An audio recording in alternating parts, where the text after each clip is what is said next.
Thank you so much for understanding. The prof is our chair. So, oh, your place is showing stuff. I'm not going to.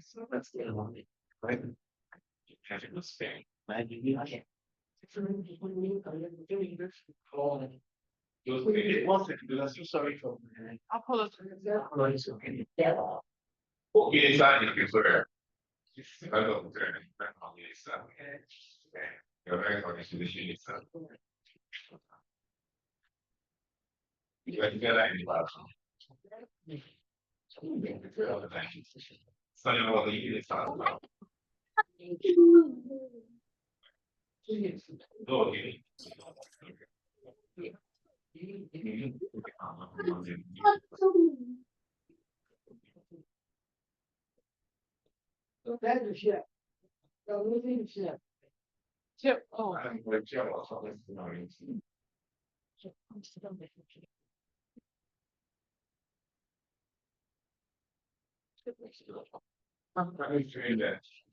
yes, I can see your name on it. Okay, so me, I'm understand. Yes, sir. Alright. Shall we take about 5 minutes so that we see if you can hopefully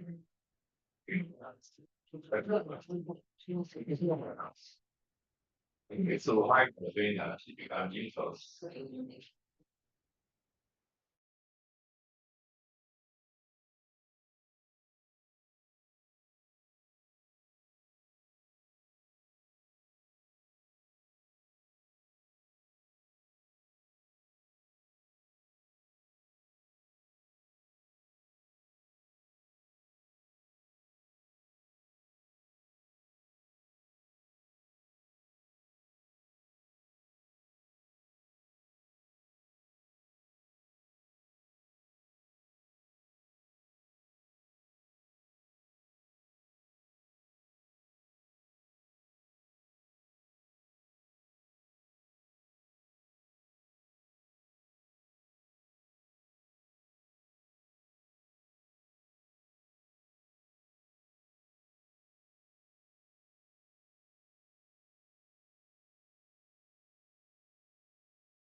if you don't want we want the Q&A. I think that you get the kind of what you're doing. I want to hear about because I really trying to see. I mean, I think that's generally. Yes. If we have to so I don't want us to share. And then we can also, even if we don't have even one day, we can have the conversations open up and be interactive at the end. We don't spread out. That's why it provides the opportunity to reflect on connecting with our thinking. So, all right, Rosie. Yes, you can hear us now. You are good, sir. So if you are housekeeping, my name is Luca, and I'm the chair of this session. I'm the director of the South African Studies at Party University, right? And since today, I'm pleased very much for that right. Extremely delighted and honored to have the opportunity to chair this panel, right? Reasons. Among which is a fact that EI is originates from the African Indigenous Knowledge Systems that is sponsored by the Mastercard Foundation, is domiciled at the Institute of African Studies at Party University, where we have our colleague, Professor Samuel Oloruntoba, working with us as colleague. So we feel honored as an institute as well, being part of this. And we are also grateful to all the participants who have joined us from different parts of the world and different parts of the continent. We're blessed to have 4 of the presenters in person and 1 virtually. I'm not sure there are many panels in this conference that's international in scope like this has had this number of facilitators in attendance. So we should give ourselves a round of applause for that. And then, so we're going to we have 1 hour, 30 minutes, and we'll be taking around about 8 minutes per presenter, about 7, 8 minutes. I know it can be frustrating to presenters at conferences to prepare and only to reduce your presentation to sound bites. But we are all familiar with it in academic businesses like this. And then we'll follow the order in which the names appear in the program, with the first person being Dr. John Mary, followed by Dr. Innocent Moyo, and then we have Dr. Zainab Olaito, and we have Dr. Samuel Oloruntoba, and then we now have Dr. Edith Aswana. I want to be sure that I get that pronunciation right. That's a tricky one. Edith, it's nice to meet you online. Can you shout out to us so we can hear your voice? Say, hey, hello. Hello. Oh, look at you. You're glowing. Hello. Uh-huh. Can you hear me? Yes, we can hear you very well. Yeah, initially you were speaking and I was not hearing. I missed quite a lot, but that's fine. Now I can hear you. We're plotting about how to come take over the government of South Africa. No, thank you. We're just trying to sort out a couple of things. Thank you so much for joining us. So perhaps the part you may not have heard is that from our experience attending many conferences, panels, this is one of the few that is international, so international in this scope, where we have almost all the presenters but 1 in attendance. And we're happy that you. I was supposed to be there eating bole and also amala. I am, my heart is bleeding. My heart is bleeding, but I was just discharged from hospital. I was sick. Oh, yeah, so sorry. Not allow me to travel. Yeah. All right, I won't make it so hard for you by telling you that there's a lot of amala in the lunch. But there will be other times. So, ladies and gentlemen, we're going to move straight to business. And in order that we could have some kind of scheme around this, I'll be introducing the speakers, as is their turn to speak. The first speaker in this panel is Dr. John Mary Kiamumva. Dr. John Mary Kiamumva. Is it Kiamuwa? Kayamuwa. I'm so sorry about that. Kayamuwa. Is of the Kayambogo University, Uganda. And he is in the Department of Political Science and Public Administration.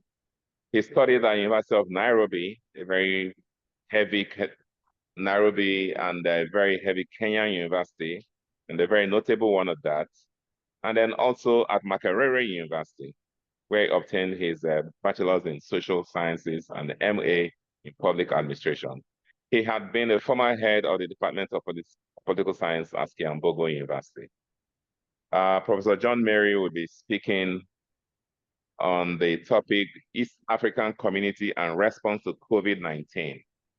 And let's remind ourselves again, the title of this panel, of this session this afternoon is Agbajowo, African Indigenous Knowledge Systems, COVID-19 Pandemic and Livelihoods. And again, it's sponsored by the Indigenous Knowledge Research Network and with support from the MasterCard Foundation. Over to you. You have about 7-8 minutes. Thank you very much.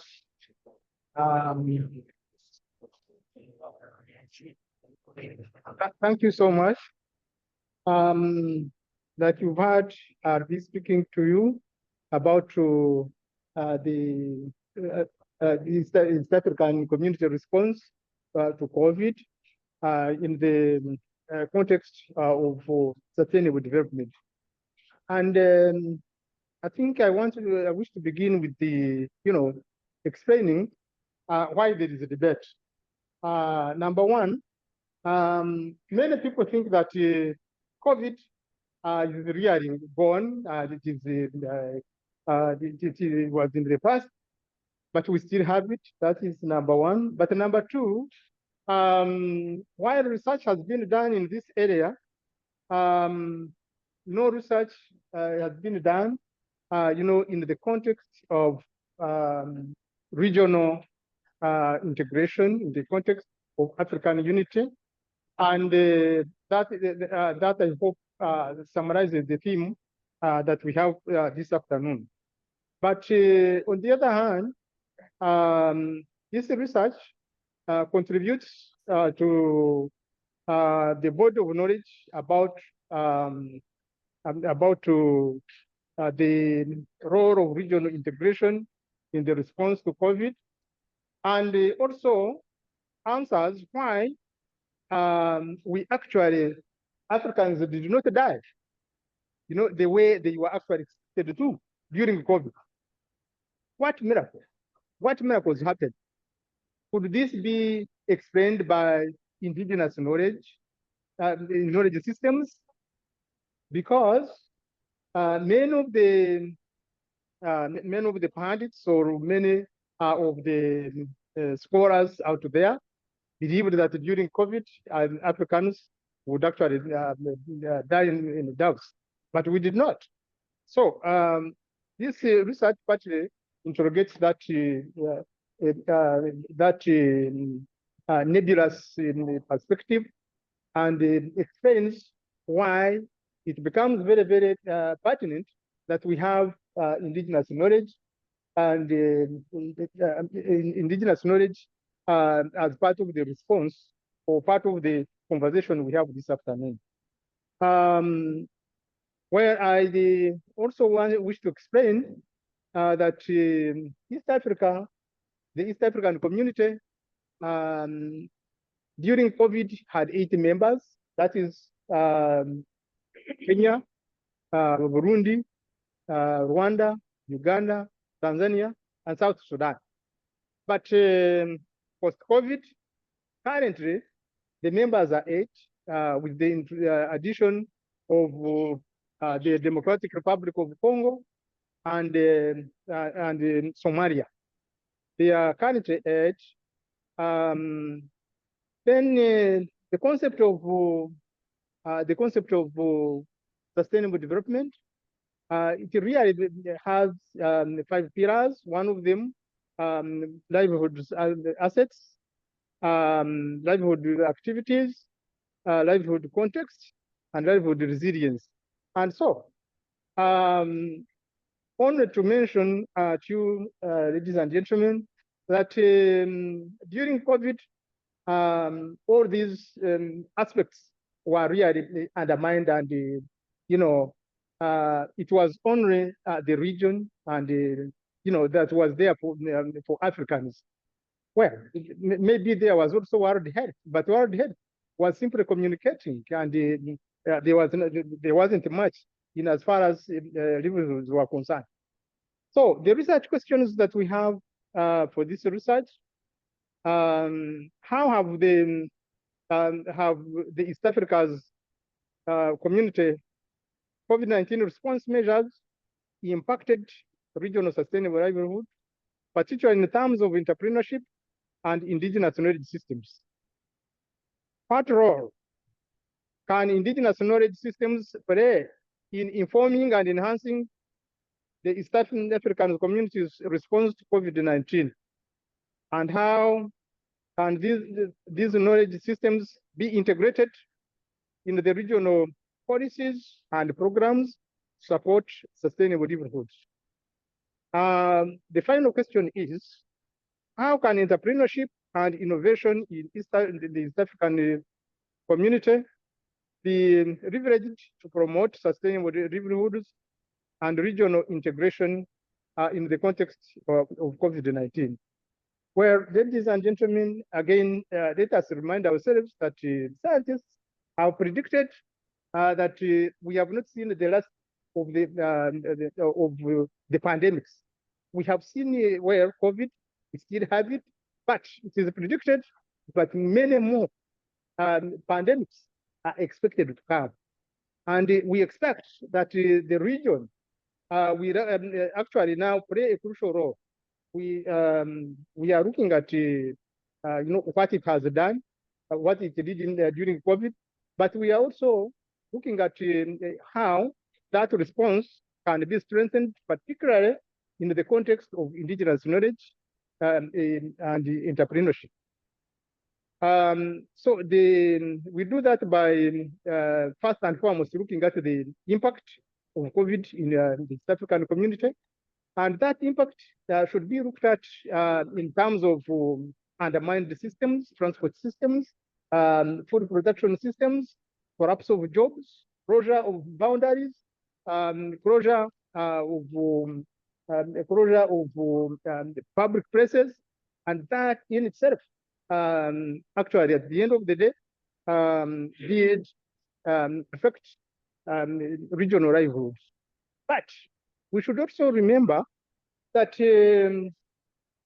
maybe that is not that is not the most the heart of the argument. The heart of the argument is that there were other responses, especially by the weak population groups. How did they survive the COVID? Noting that for instance, most of the drugs that we received came actually as COVID was actually ending. How did they survive? That is why we must actually be able to integrate in our discussion the role of indigenous knowledge systems, because just like as I said, these people did not simply cure themselves or recover miraculously, but they actually took indigenous herbal medicine, and the evidence is in Tanzania. Tanzania never closed at all. The late President Magufuli did not believe that COVID itself would actually really make people close an economy. Burundi is another East African community member which did not close, and we believe that the herbal medicine, the medicines that were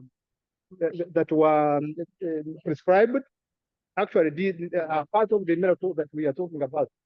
That's why we didn't see many of our people die. The East African community actually responded, put together a plan to respond to COVID, and that plan, among other things, the members responded by getting money, borrowing money from donors, particularly the IMF. And it is instructive that Burundi and Tanzania actually relatively borrowed lesser money than the rest of the member states in the region. Why? Because the the indigenous knowledge systems were working, on which they actually based to buy, to apply herbal medicines, which actually worked for them. Now, key findings. Number one, the regional COVID-19 response plan had both strengths and gaps in relation to regional sustainable livelihoods. It provided vital financial support for key sectors such as health, trade, and commerce, transportation, regional coordination for development initiatives, and implementation mechanisms. The region facilitated the integration of different aspects or different sectors of the economy. For instance, there was heavy investment in border equipment, including messaging that focused on communities, and mobile equipment, for instance, labs. Labs were actually mobile labs were deployed to different border points in the region, and this is the region for you. However, the weakness of this response that we can begin speaking about is actually to do with the fact that the weakest of the population segments were actually not really targeted. So, and we are talking about people involved in cross-border trade, such as women. Actually, the majority are women, the youth. These were not targeted, and one of the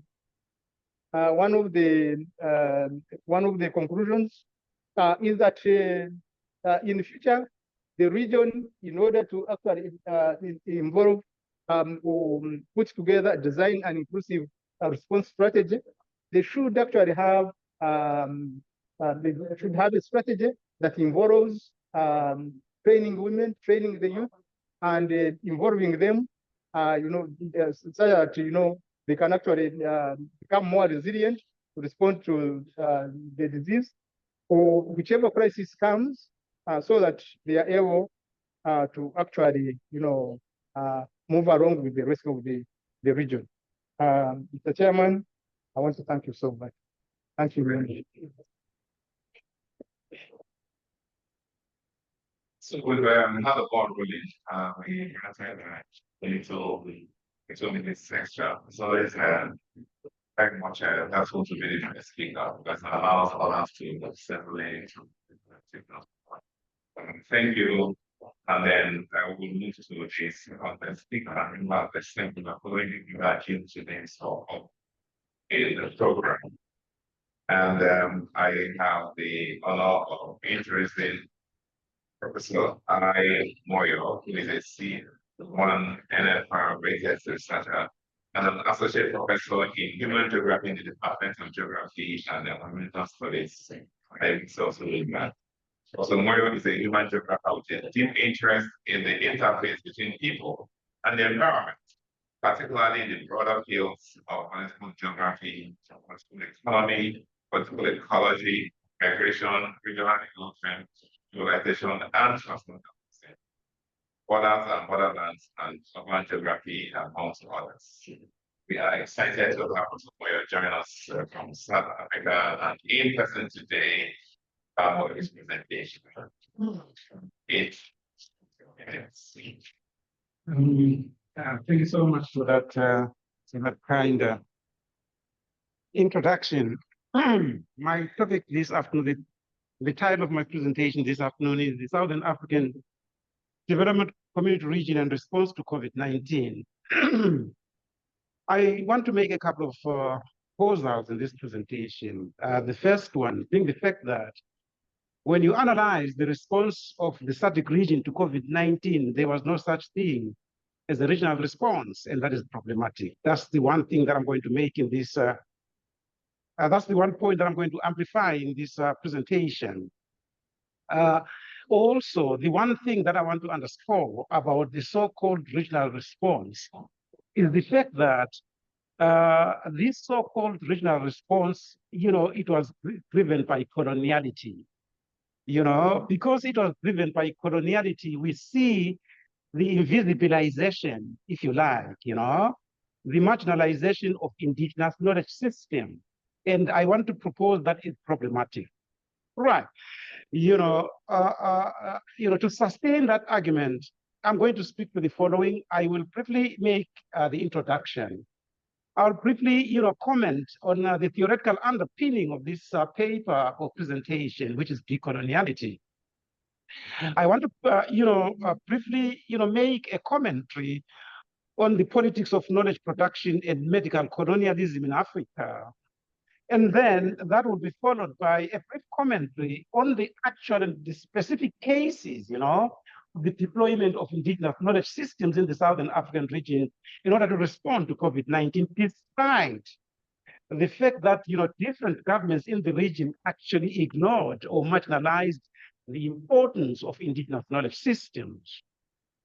By way of introduction, we know the story about the COVID-19 pandemic and how it caught the world well, unprepared.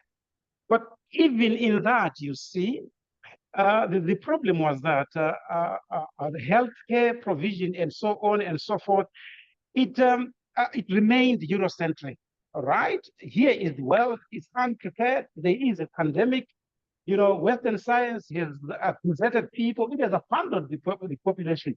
Despite that, governments in the different parts of the world, including the SADC, actually, they had so much faith in this Western science to the total, marginalization of indigenous knowledge system.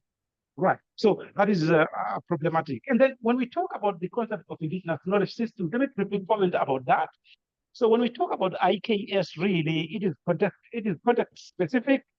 It includes the knowledge that is particular to, to a specific people, specific territory. It's informed by their experiences and so on and so forth. So when we talk about indigenous knowledge systems, so I want to draw our attention to that. You see, it's broad, right? It covers agriculture, healthcare, education, training, environmental conservation, and so on and so forth.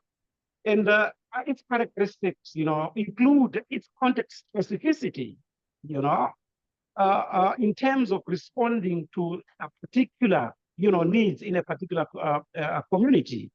So that's the COVID-19 that I'm talking about here. And then the pertinence or the importance of IKS in responding to COVID-19 should be understood within the context that Africa, as different scholars have clearly shown, it has a long history of pandemics. African people have a long history and a successful one at responding, to these pandemics. Look, for instance, at influenza in 1968, the avian influenza subtype in 2003, 2009, Ebola, you list them, and so on and so forth. African people have, mobilized indigenous knowledge systems and actually effectively responded to these, pandemics. But here is the problem. Despite this demonstrated efficacy, you see, governments ignore it. They, peripheralize, they invisibilize this IKS. Isn't that problematic, folks? I think it is. Which is why, in this presentation, therefore, I want to amplify the point that, despite obsession or the adherence to, Western science, the people on the ground actually used IKS, to respond to indigenous knowledge systems. So the overarching argument that I want to propose here is the fact that, fine, there was no regional response. Secondly, disparate and different countries, they deployed Western medicine, Western approaches to respond to, to the COVID-19 pandemic. But at the roots, at the ground, people actually used IKS successfully. We don't know about that. So this is the discussion this is the context within which this discussion is actually located. But, to sustain that discussion, I locate it within decolonial theory. This argument is anchored, you see, in decolonial theory. Briefly, Walsh says that decoloniality, it means many things, really. Well, it is against the ongoing violence. I'm quoting, open quotes and quotes.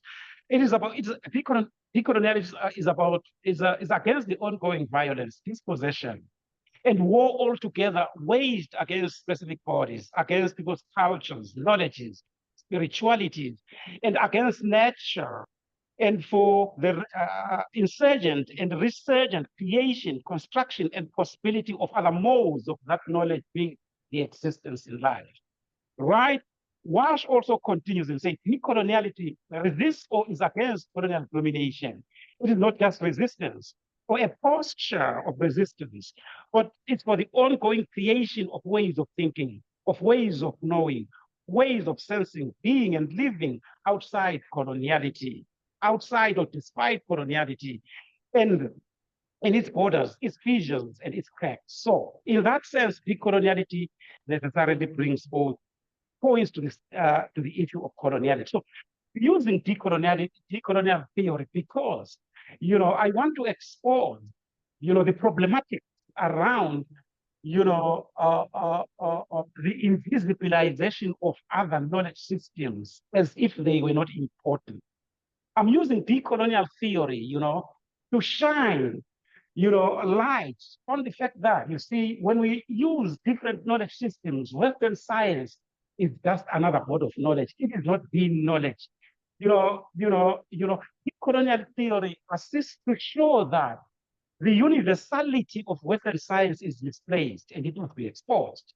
It is just one of the sciences. IKS is but another science, as demonstrated, by how people responded to the COVID-19 pandemic.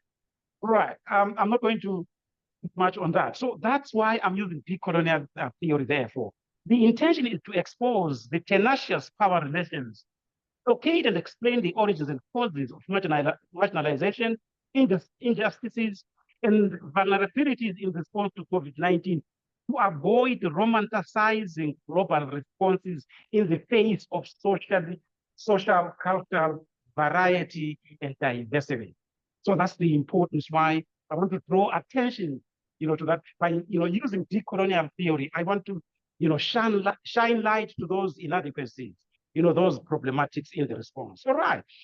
So, using decolonial theory allows us to show, problematics around the politics of, knowledge production, particularly in Africa.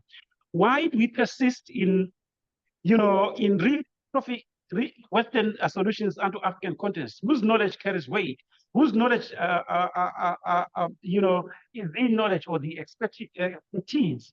So that is problematic. Now, having said that, let's quickly move on to look at IKS and responses to COVID-19 pandemic in the SADC. In countries like South Africa, Tanzania, Zambia, Zimbabwe, and there was the reliance on pre-existing, indigenous knowledge systems to respond to COVID-19, and it was successful. Herbs were used in many of these different countries, and there is evidence that they were successful, and so on and so forth. Also in the SADC, we know about the story of Tanzania. We also know about the case of Madagascar and how they, herbal medicine was used to actually respond to the COVID-19 pandemic. We also know about the different parts of the Democratic Republic of Congo, different, indigenous communities using IKS to successfully respond to COVID-19. Now, to bring this all together, what does this show? I'm concluding. Indigenous communities across the SADC region mobilized IKS to respond to COVID-19, despite the fact that it was invisibilized, marginalized, and so on and so forth. So, what this draws attention to is the fact that, this is the basis for us as scholars, to underscore the urgency to liberate African epistemologies, indigenous knowledge systems, and so on and so forth. There is the need, therefore, to embrace and recognize that IKS is a full body of knowledge like Western science, with the potential to respond to current and future pandemics. Now is the time to bring onto the center stage, IKS and highlight its importance. For this cause, I want to cite Ndlovu Kacheni open cause. What Africans must be vigilant against is the trap of ending up normalizing and universalizing coloniality as a natural state of the world. It must be unmasked, resisted, and destroyed, because it produced a world order that can only be sustained through a combination of violence, deceit, hypocrisy, and lies. Lord's God. Thank you, Chair. Thank you. So I would like to acknowledge that the first two speakers have inherited business like in their presentations. And they didn't stretch the moderator having to look over their shoulders to get them to tap up. So we're doing well. Right. You just went everything 8 Thank you very much for that. There's no question that knowledge has a way of the different what's evolving, and then also being capable of being utilized in solving a lot of transport. And on that note, I would like to invite the next speaker, who will be speaking on the topic that we have.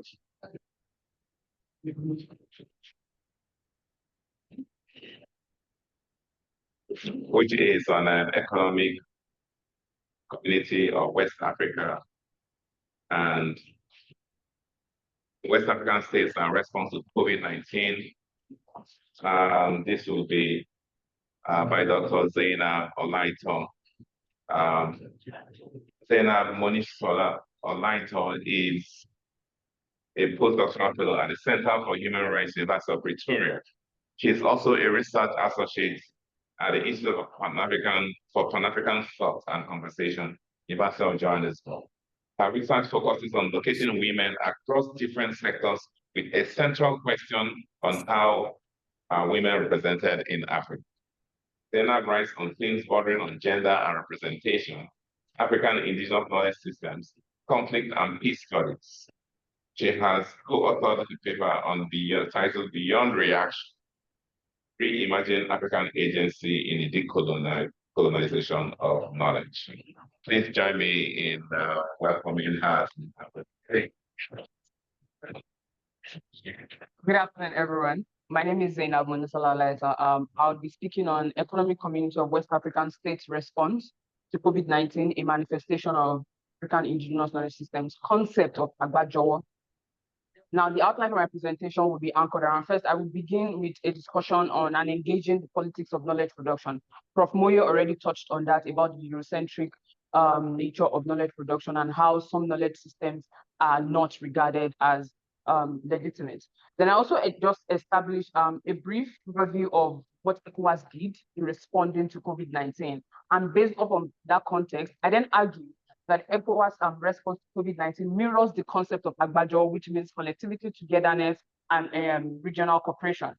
And then finally, I argue, based on this, for the embrace of African indigenous knowledge system as a solution for contemporary issues. So beyond the need to recenter your knowledge system to include other knowledge systems like Prof. has argued, we also need to then look towards how African indigenous knowledge system can be used as a solution for contemporary issues like your climate change, your pandemics that we have now. So now, as a matter of introduction, in 2020, starting from December 2019, we had the COVID-19 pandemic. We recorded a number of cases and deaths across the world. Now, instinctively, countries adopted a nationalist stance. Everyone closed their borders. Everyone stopped people coming in. People were told to stay inside. So instinctively, people embraced a nationalist stance.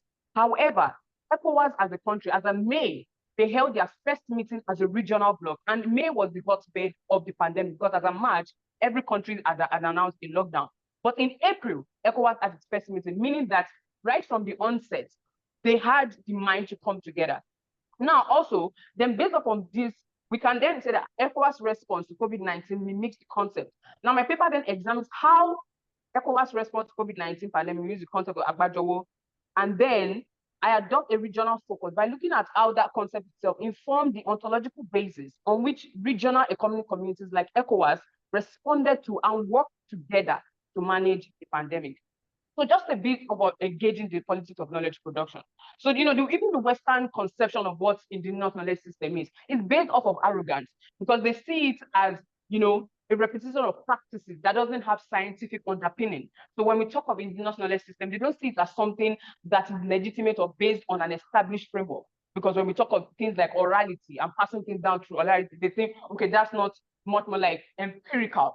Also, we then look at how, based off of this arrogant conception that the West has of ICE, we need a recentering, not a deconstruction, a recentering of indigenous knowledge system. So, like Prof said, we have this knowledge system. The problem is one knowledge system has been exalted as the only form of knowledge system.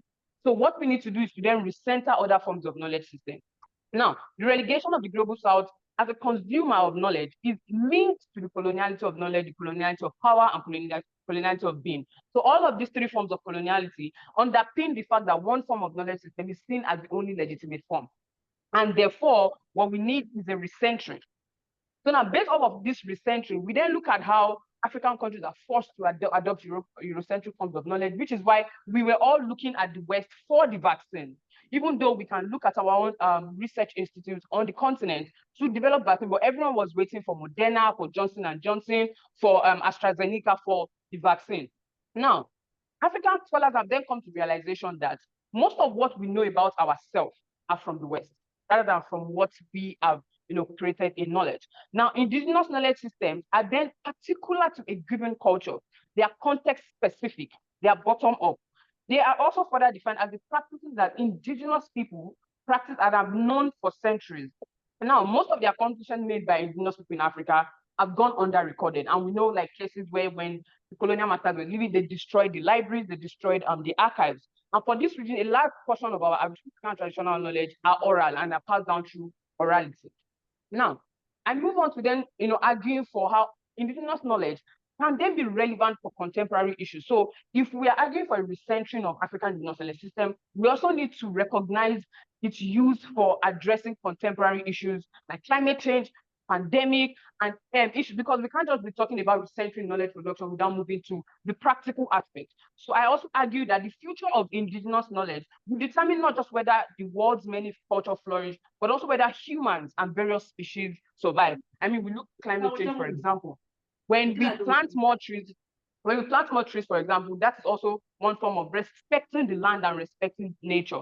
Now, the debate on African indigenous knowledge system in Africa must then center the issue of reclaiming an African identity and African renaissance, where it is important to identify the ideas, technologies, and activities that are specifically the work of African hands. So we must recenter all of this, not just the ideas, but also the practices. So now I move to then talking about ECOWAS's response to COVID. So first, like I argued, ECOWAS adopted a regional reaction. As of April, they held the first meeting. Now, the West African Health Organization is the large body for medical issues in West Africa. So just like we have the World Health Organization, we have the West African Health Organization, WAHO. WAHO coordinated the regional health response in West Africa. They implemented national responses, which I would list under 5 main categories. 1, we had the health response. 2, we had the total or partial lockdown. 4, we had resilience measures such as safety net program. And then finally, they had strengthening regional and international cooperation. Even during the pandemic, they were still strengthening regional cooperation. So first, the first measure, 1, we had the general COVID-19 response measure. So WAHO, in close collaboration with the ECOWAS Commission and member states, as well as the African CDC. So you can see the made a serious level of collaboration with other agents. So they didn't just stay within themselves as a regional bloc. They also collaborated with Africa CDC, which is the continental agency for addressing the pandemic. So while mobilize internal and external resources to increase the availability of medical equipment, on financial measures, so while they were doing the providing medical equipment for member states, they also ensured that they raised money. They raised a total of 51, they planned on raising 51 million USD, but they were able to raise 38 million US dollars. And with this money that they raised, businesses received tax breaks during the pandemic. So businesses in West Africa, they also postponed tax payments, and to aid enterprises, support funds were established and interest rates were reduced. So while the general health measures were being done, financial measures were also being provided. Now, also, they also put in place food security and social programs initiatives. Now, resolutions were adopted to reduce the effect of food access and the risk of malnutrition, as well as to create a regional emergency action plan to address the anticipated effect of the COVID-19 measures. First one, facilitate access to agricultural inputs, increase prevention and surveillance of crop pests, food donations, and there was also an humanitarian emergency fund for the most vulnerable household in countries like Burkina Faso, Niger, Nigeria, and Mali. So now from this, we can see they didn't focus on just the medical aspect of the pandemic. They also focus on creating social safety nets to the economy, because they know once a pandemic hits, countries are also going to feel it socioeconomically. Now, how does what's the effect of this response on the larger Western? So when we say ECOWAS has this kind of response, what was the effect? First, the ECOWAS region had 513,000 reported cases as of July 2021, with a death rate of 1.3%. Now, this was much more lower compared to 2.4 across Africa and 2.1 and the entire world, respectively. Now, a comparative scenario that was seen is that as at the last month of 2020, the situation of COVID-19 in Africa has significantly improved by 2021. Now, West Africa saw an average of recovery rate of 92.4% compared to 82 for the rest of the world. And in contrast to the average mortality rate, the one in West Africa was low. So what am I arguing in essence? What I'm arguing is that acting as a collective, as a regional bloc, ECOWAS' response to COVID-19 mirrors the concept of Agbajowo with togetherness. They came together as a regional bloc, and based off of that, they were able to address COVID-19 as a region, and that made the response much more effective to reducing mortality rate and the record number of cases. And also, because their response was not just medically inclined, they also focused on creating social safety nets for member states and also ensuring that businesses in the region receive tax breaks. So the relief on the effect on the burden on member states would not be high, because dealing with a pandemic would definitely affect the economy. Now, a collective approach to formulating measures and strategies help to evoke a feeling of community. Now, finally, so what is the recommendation? We need to embrace African indigenous knowledge system as a solution to contemporary issues. Based off of the findings of this paper, what we can see is that there is a way for us to adopt indigenous knowledge systems to address contemporary issues, rather than always looking towards one form of knowledge alone. And I will submit on that. And then finally, analyzing ECOWAS' response to COVID-19 in relation to Agbajowo shows the relevance of applying indigenous knowledge for understanding African realities, provides opportunity to center indigenous knowledge as a possible approach to solving issues that are affecting African countries. And on that note, I rest my presentation. Thank you.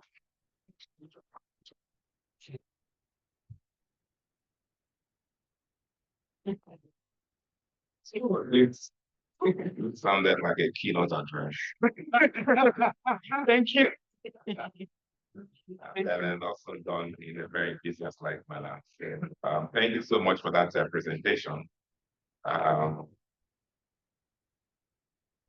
We're very delighted to have you make that presentation. If we don't mind, noticing, I just occurred to me that we had tech issues, but so far we've had very stable connection today. But I don't want to jinx it or to also take any chances. So I want to switch you to present last while we still have a good connection, so that we can take our presentation. Thank you very much. So on that note, Dr. Edith Paswana of the University of South Africa. I had meant for you to present last, but we want to be sure that while we still have very strong connection on both sides of the Atlantic and both sides of the continent, that we can have you go at it. Dr. Paswana, are you there? Sure. Okay, maybe we are taking her a bit unawares.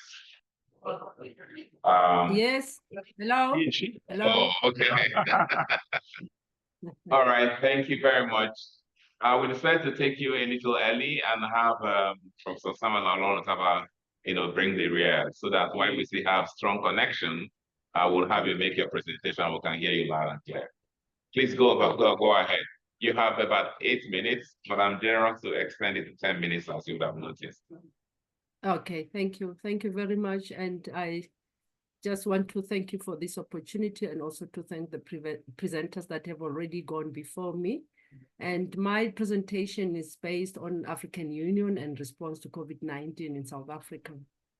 And as we all know that South Africa was one of the most highly affected countries in Southern Africa. And I think Dr. Moyo has already alluded to that. And we had this national state of disaster, 15 March 2020. And the president of South Africa at the time, if you remember, he was the AU chair at the time. He resumed duty February. And then by the 26th of March, he was already announcing a state of lockdown in South Africa. And where we are now, we have an all-time cases of about 4 million and deaths at 203,000 as South Africa. And we account for 37% of the over 6.2 million cases so far in Africa. However, COVID is still lingering in South Africa. We are not out of the radar yet. We are still very much affected by COVID here on the in the country. So COVID remains one of those a pandemic that has been lingering for too long now. And I just want to start by giving an anecdote as well, so that I can also... Sorry? Hello? Maybe let me... Yeah, let me close the video maybe. You can hear. Yeah. I can't hear you now. Okay. Okay. Can you hear us? Go ahead. Okay. All right. All right. So there's been a lot of, and we know that South Africa accounts for 37%, Morocco and Tunisia also account for 9% and 8% respectively, which were also the highest hit. And, you know, in South Africa, we talk about what we call a two-nation thesis, which was originally by Benjamin Disraeli and was later advanced by Thabo Mbeki,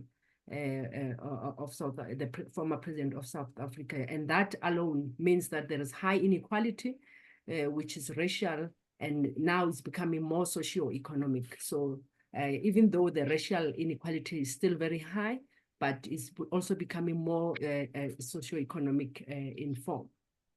So an anecdote I want to share first before I delve into my presentation and how am I going to approach this topic. One of the, I was one of the cases of COVID-19 in June 2020. And when I went to the doctor for testing and I was told I am positive, the doctor said in my face, Edith, you know there is no cure, right? Are you aware? There's no cure for this disease. And I said, yes. And he said, you know that I can't prescribe anything for you. Do you know? And I said, yes. And he said to me, all I can say, go and get vitamins and make sure that you keep warm at home. So there was no Western medicine prescribed for me. And I felt, when I left the surgery, it felt like a death sentence. And I had to come here at home with no knowledge of what to do, because the Western doctor I went to had nothing to say to me. He said, go home, quarantine for these days, drink lots of water, sit in the sun, and do 1, 2, 3. And that was it. And it's very difficult to come from a doctor and to be told that there is no cure. I can't give you a prescription and you are feeling the way you are feeling. And what did I do? And the rest of the people in the house was to go the indigenous way. We had no choice because we wanted to leave. And so I knew certain herbs, and people were also sharing information on certain herbs for us to use for steaming, for drinking, and for strengthening. And that is what I want to underscore first. Let me not go deeper into my case study, because that alone speaks volumes about Western, relying on Western knowledge only. If I had done so, I would not be presenting this paper today. So South Africa experienced all this, and we know the world was all over about Africa with regard to this. We had thesis of struggling health system, scarcity of resources, capital, human or financial, resurgence of other diseases. They were already predicting that we will cause a resurgence of other diseases, widening inequality gaps, and issues related to healthcare access. Disparities were also raised, and the lack of infrastructure. And as you would remember, there was no positive speak about Africa at the time of the pandemic. But beyond the pandemic, we now see WHO coming to praise Africa, commending Africa for being able to deal with the pandemic, commended its leadership for the accelerated preparedness and control measures to address the pandemic, and then also they tried to attribute the low numbers of infections to limited testing capabilities of African states, the inadequacy of public healthcare system. And my argument this afternoon is to say even the AU response to COVID-19 exposed the level of coloniality on the continent at that level of the AU. And this was shown at 3 levels: power, at the level of being, and also at the level of knowledge. And I will qualify that. Look at the distribution, vaccine distribution. President Cyril Ramaphosa, who was also the AU chair at the time, had to slam Western countries at some point for not being able to, the way they were distributing and putting Africa in the margin towards a vaccine supply chain. And as much as he tried to provide strong political support to the AU system and gave the Africa CDC control, the Disease Control Center, much needed backing during this tenure. But he also, his speak or his reaction, or the reaction of the AU, in many cases, somehow worked, exposed how they privilege Western medicine over indigenous medicine. The case of Madagascar is a case on point. The claim by Madagascar to cure were also found wanting. And when Africa did, the AU responded, when the WHO raised an alarm about Madagascar, it was the AU which went to say that these claims were unfounded. Yet we know majority of our people survived because of the very herb that Madagascar was using, even here in South Africa. And I am one of them, of one of them who used the Artemia herb. And the other important factor that we need to also be careful of with the AU playing into this coloniality is the dependency syndrome of the AU relying on external parties for its resources in terms of capacitating. They had no capacity to buy a vaccine at that level. And that alone shows that where power lies as well. And to also the issue of urban residents and elites is the second one I want to touch on, because this disease, when you think about it, it was imported by elites and urban residents. These are people who are able to travel all over the world and import these diseases into countries.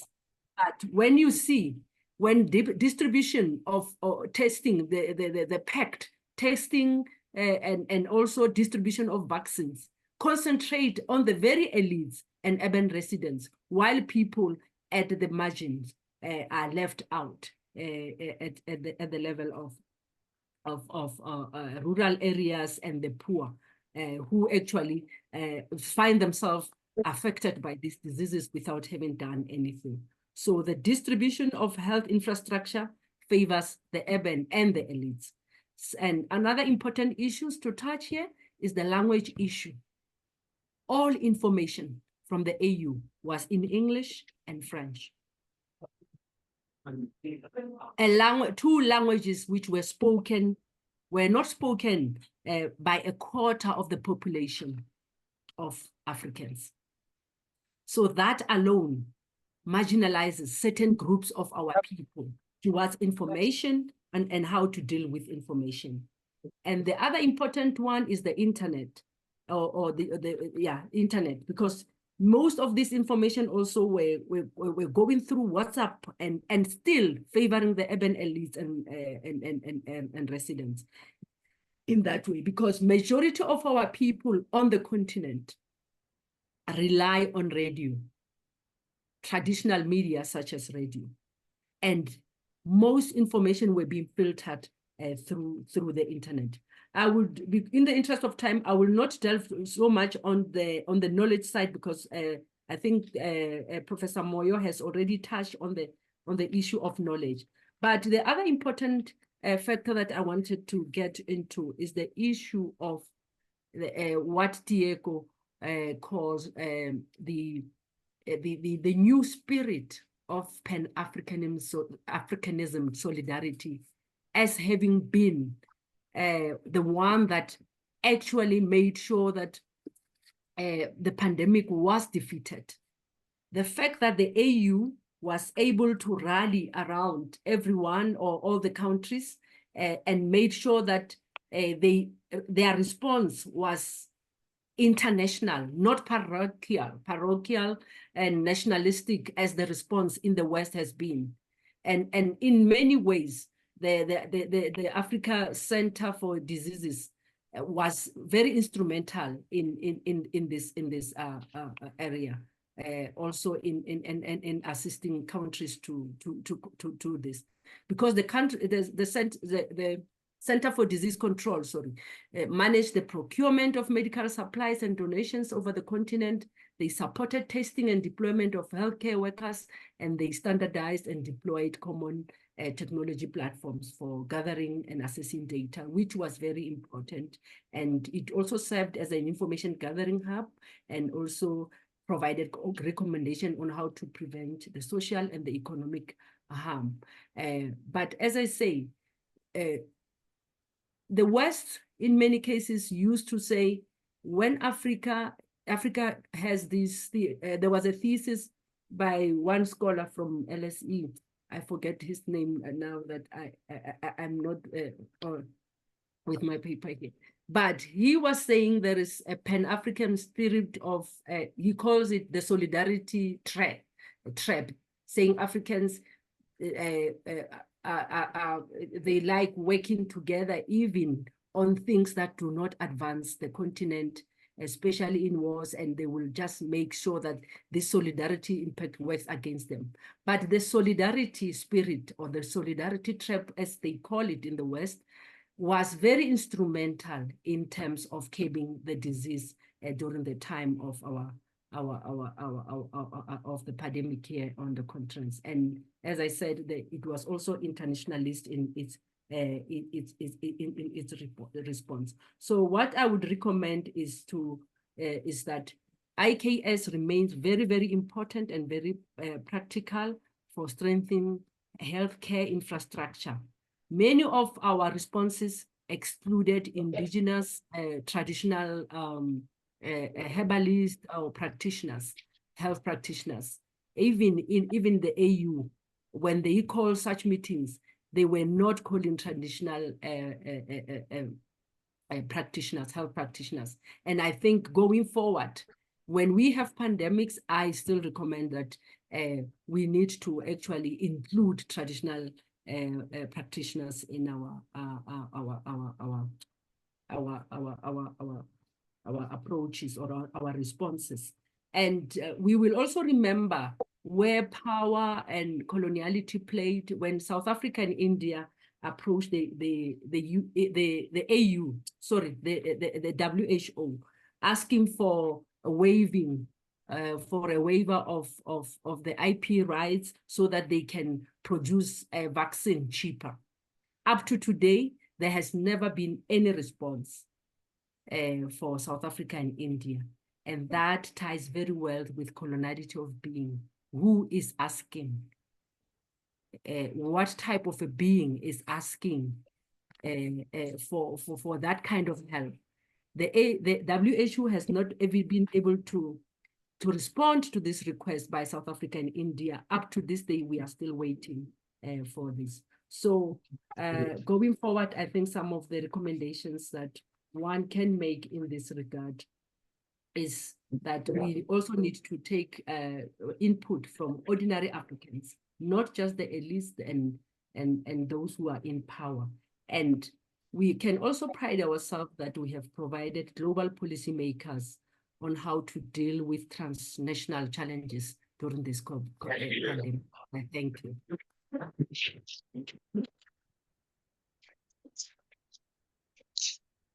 Thank you, Dr. Edith Paswanda, for that very brilliant presentation. That also brought in a lot of echoes of, in fact, you started making some of us relive those COVID moments, you know, with all the ideas of vaccine apartheid and so on and so forth. And then also the very powerful Agbajowo and many of us in this place to deal with COVID. And there couldn't be more of indigenous knowledge expression, as a matter of fact, than the immediate practical responses. And then we haven't still recovered, bitter cola hasn't recovered from the cost. It never came down, it's still very high now. So, I mean, thanks so much for, you know, raising all of that. We'll have our last but not least presenter. I'm hoping that we can recover, and I see some of the advantage of presenting online as a matter. So we couldn't, you know, get after you very quickly. So we have the next presenter here also happens to be the coordinator and the principal investigator that brings all of us together for this panel. Professor Samuel Ojo Oloruntoba is an assistant professor and principal investigator of the Intercontinental Research Project on Indigenous Knowledge and Youth Entrepreneurship in Africa at the Institute of African Studies, Carleton University, Canada. He is also an honorary professor at the Thabo Mbeki African School of Public and International Affairs, University of South Africa, where he was previously an associate professor. He obtained a PhD in political science from the University of Lagos, so he's a great Akokite. He was previously a visiting scholar at the Program of African Studies at Northwestern University, Evanston in the United States, and fellow of Brown International Advanced Research Institute at Brown University, which I also have the honor of having crossed paths in Rhode Island. Professor Oloruntoba is the author and co-editor of several books, almost countable at its rate. And he is, together with Tony Falola, co-editor of the Margaret Handbook of Africa and Changing Global Order, and many other publications. And then he is also a member of the African Knowledge Network, Office of the Special Advisor on Africa United Nations, Under Secretary General United Nations, New York. So if we have a number of people from South Africa in this panel, you know where that's coming from. Including our Nigerian sister who is there, but who is also from South Africa. It does show the kind of partnership that this kind of knowledge sharing and then knowledge circulation and production, you know, can lead us to. Over to you, Professor Oloruntoba. Can you share a director? And you're not online, so 8-10 minutes. Okay. Let me share. I'm my director, and my previous director just finished speaking. So my current director. So I'm lucky to have the two of them here, and to also start by acknowledging Professor Okome, Ojuba Okome. She might not know that she actually inspired my indigenous knowledge production stuff. She's the editor of a journal called Indigenous, African Journal of Migration. So it struck me to have a journal, you know, the preface is Irekerido. I don't know whether you guys know the meaning of Irekerido, going up and down. So, so thank you so much for inspiring us. This project, the panel is from our ongoing project on indigenous knowledge and sustainable development in Africa and entrepreneurship, sponsored by the Mastercard Foundation, based at the Institute of African Studies in Carleton University, So I'll be talking about Agbajowo regional integration. Some of my previous speakers, they've made my job easier.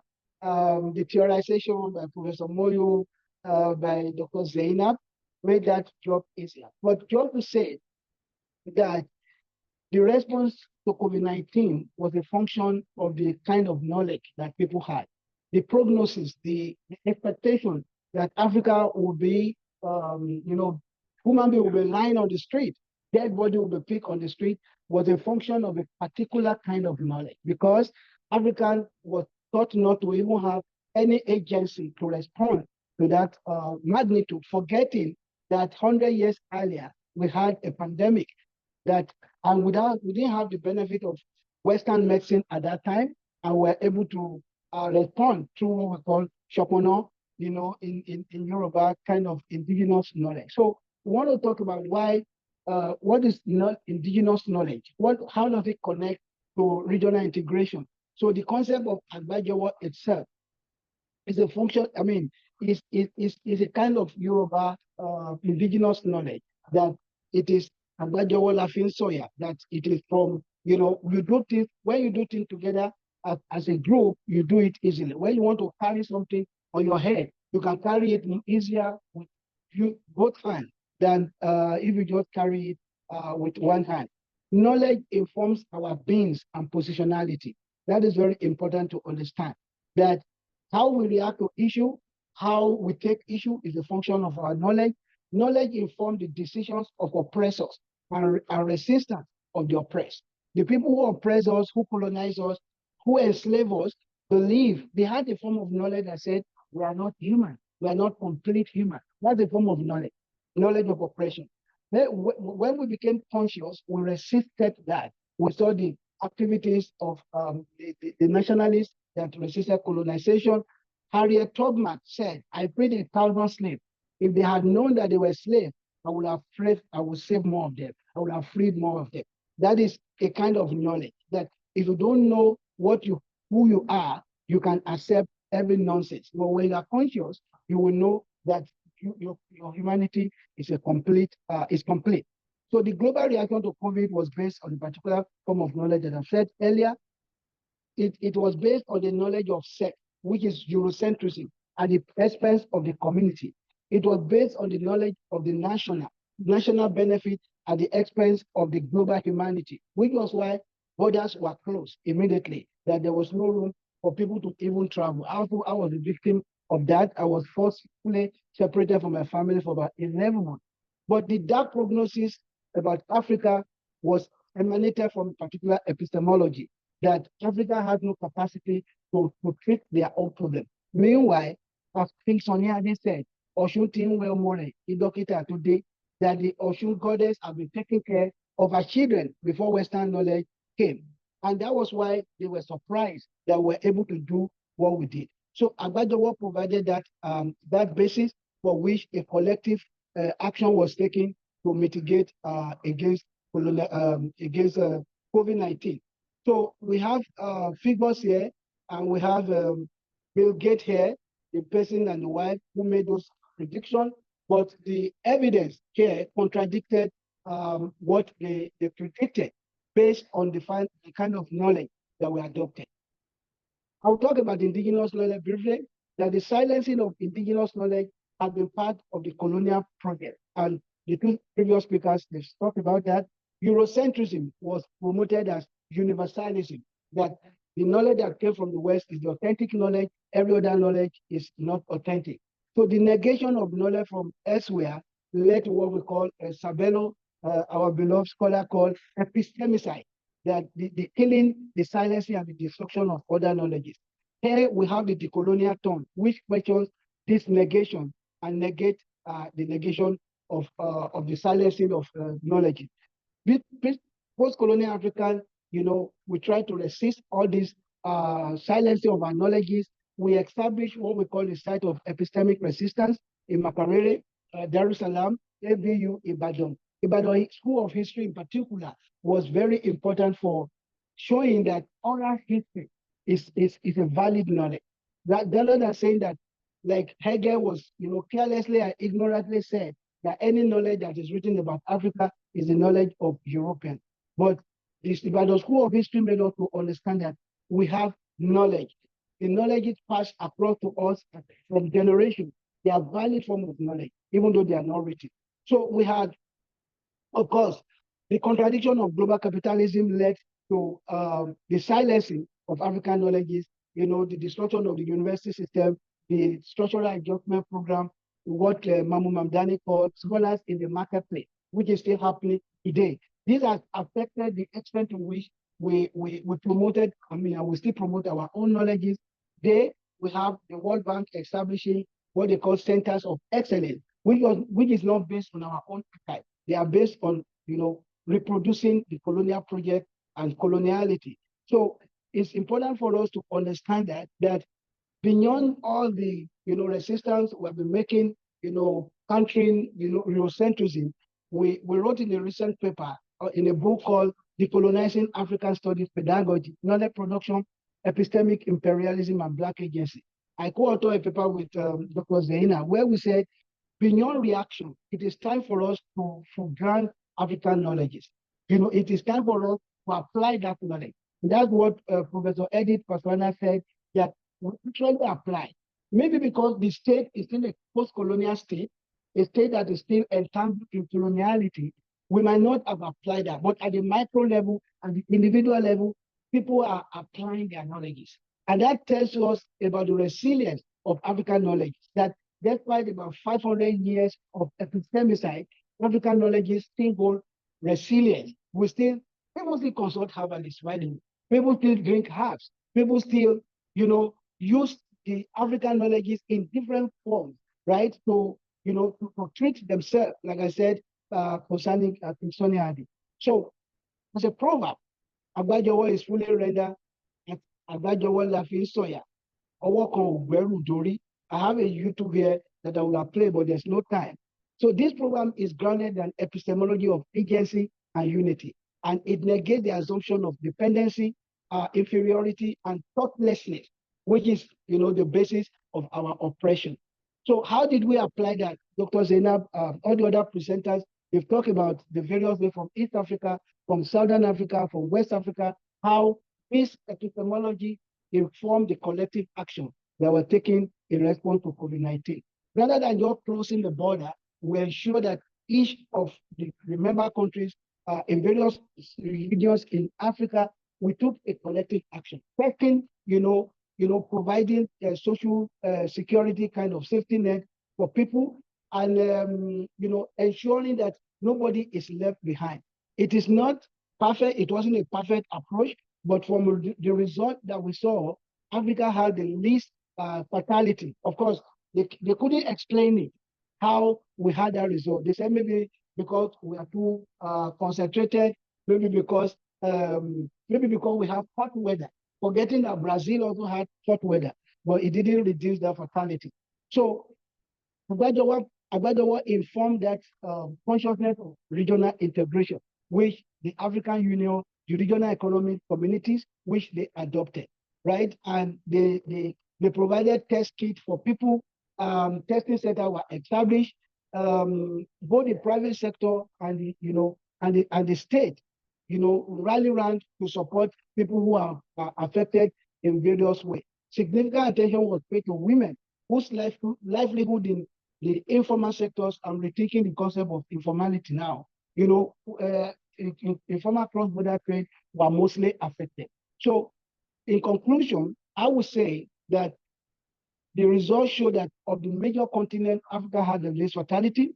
The collective approach that was adopted contributed to mitigating the socio-economic effect of the pandemic. Agbajowo and the application of indigenous knowledge contributed to this result, and this reinforced the need to revisit indigenous knowledge as a means of funding regional integration and development, not just at the national level, but even at individual level. Because if we cooperate more, we can achieve more. The Agbajowo epistemology should be promoted at individual, community, and as well as at the continent. So, African indigenous knowledge holds important ingredients for human development, for restoring our human value. It takes the colonization project beyond by reasserting African agency. And beyond reaction, we need African Indigenous Knowledge System. So you are welcome to join our network, African Indigenous Knowledge Research Network, where we are doing this big project in Africa. Thank you, Mr. Chair. All right, thank you. We are now really down to crunch time. You know, we have less than 10 minutes, and we have exactly 7 minutes to have a conversation. And I'm just going to open it up, and then I'm going to request that you keep your questions or comments to 45 seconds, so that we can give more opportunity to other people. Yes, so direct to the point. My question is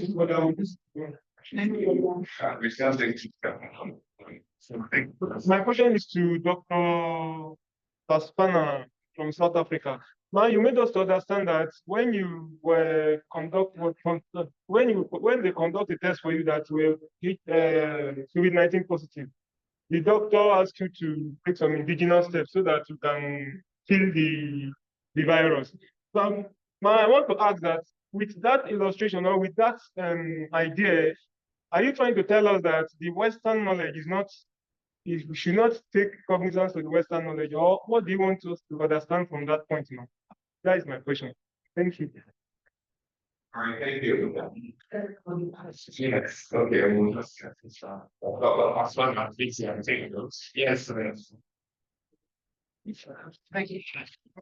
A comment more than a question. okay. I'm glad that we're taking indigenous knowledge seriously.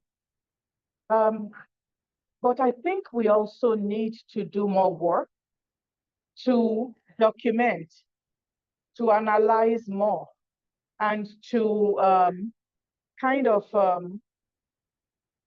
if we're saying that somebody should drink agbo, what is the dosage? What are the contraindications? And I'm saying this because there's some things that are healthy for other people that I personally am allergic to, and they can kill me. And before I knew that, I almost died. So I think we should really be powerful in our indigeneity and indigenizing knowledge. But there's more work to be done to sort out what is the good dosage, who is allergic, and how to scale up. Thank you very much. One more. My question goes to Dr. Edith Pastrana. You stated that the information that the African Union passed on was in French and in English. And I asked myself that, which language would you have used? I'm just, she said it, and I'm asking that, because Africa, we have so many languages. By the time you take one, so I would have despite the fact that it's colonial, but it's better just do it. If your country is not English speaking, it's French speaking, then the countries, when they now get like Nigeria now, they will now put it in the 3 major languages. So, but I still ask this subscriber, doing things in Africa, let's just stick with English and French. Thank you.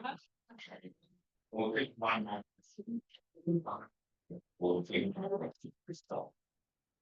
I have asked this question elsewhere before, and that's whether having Eurocentric knowledge and African knowledge is the problem.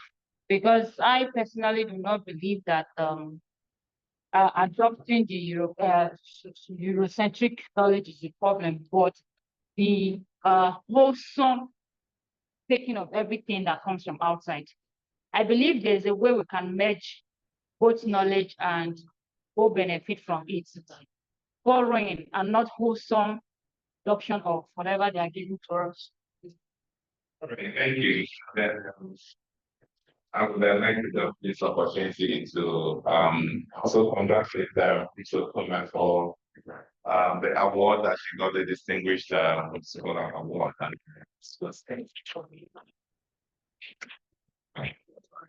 So we have 5 minutes. Professor Pastrana, you have 2 of the questions of comments, Yes, and yes. I would like to remonstrate with the panelists To keep the response very short, there is no way that I can pretend that we're going to offer any comprehensive responses to these questions. They will lead us and provoke us to even more conversations. So if you could take a minute, I know that would not hit it, but just take a minute. We can also have the other. Yeah. Quick one. Thank you. The first one is about the knowledge system. And one of the answer that I can give to the gentleman there, I didn't get your name properly, is to say there is nothing wrong, but what is problematic is to assume that everything is Western. That's why we are talking of universality versus pluriversality. Pluriversality meaning that every knowledge system must be appreciated for what it can offer, rather than we rely on one. That is one thing I can say quickly. The second one, somebody was talking about, what we are against is about hierarchizing the knowledge from the West as the superior one. And then the second one was about the languages. My question will be, what makes it difficult if we have produced at AU level things in English and in French? What makes it difficult at a country level to translate? Because our parliaments, we have translators. South Africa, for instance, the case that I'm talking about, has 11 languages. Every parliament sitting, there are 11 translators who are sitting, making sure that everyone who's in parliament can hear in their own languages. So what makes it difficult to still distribute in that? Because we can do the translation work. Everyone who comes from these languages somehow knows English, and therefore we can put resources to translate. Thank you. Thank you very much. Those are very succinct answers. Yeah. Very succinct and very powerfully. Yeah. Can we have other responses? Mine was going to be a commentary on the fact that the problem really, yes, we understand there is Western science, there is indigenous knowledge system. I have a problem, you see, with the subordination of indigenous knowledge systems to Western science. You know, for instance, there is this misconception that IKS can only be used on to the extent that it is, you know, complementing or augmenting Western science. IKS must be taken as a unique body in itself and of itself, with an equal weighting like Western science. It should be useful because Western science has said so. All right, thank you, thank you. And then I'm going to give the other panelists 10 seconds just to have their last words on it. I'll start with the I think I will just do a bit of nuance of what Prof is saying. So as much as we're trying to then preach the gospel of African indigenous knowledge systems, we should understand that there's nuance. We should not take everything as it comes. You can still critique it, we can still legitimize it, but at the center of it is that we need to recenter African indigenous knowledge system as part of the whole knowledge system, not just hierarchize it. But also we need to realize that there are nuances within this knowledge system itself. Thank you. Thank you very much. And I'd like to join that nuance is a NAFDAC number that they NAFDAC. All right, very quickly, Professor John Mary.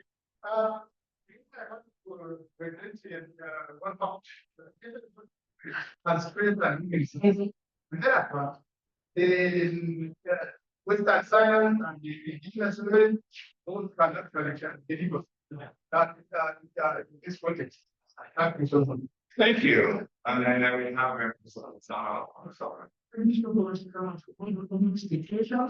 and what the differences of wonderful and useful documents is knowledge.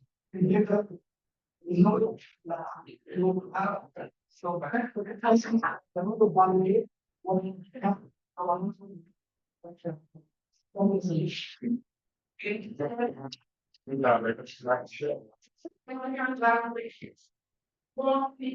yes. Which and the European languages we're talking about now in the area, universal. So if we want them to be universal, we want to work to them to produce, to do documentation and teach people. But if there's nothing that's going to do there, I'm very offended by African Union and all our institutions. When they start talking about languages that you are able to speak that will make them higher, it's the European language first, and then Arabic. Yes, I think this is wrong. It's an atrocity. And we don't know that because our educational systems are closed, because they're still very colonial in our thinking, and we have conceded perfection to the West, and we see ourselves as damaged. That's what we're doing by reiterating all this. I think idiocy. We're not showing that we're different.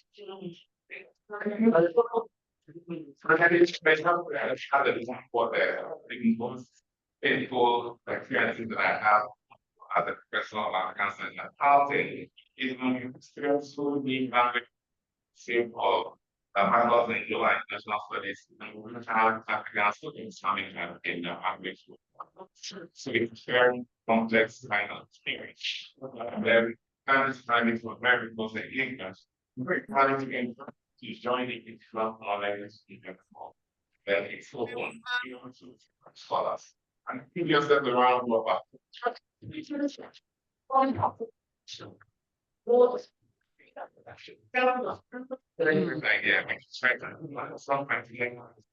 I can't hear any longer.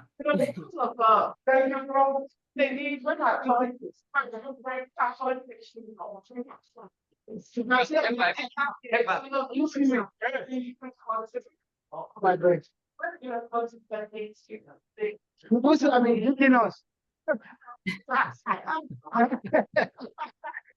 Look, Femi, you should have said that we are not, people must not live here thinking that we are against Western science or Western knowledge, but we are saying any knowledge that advances humanity must be appreciated. Thank you. Yeah, innocent.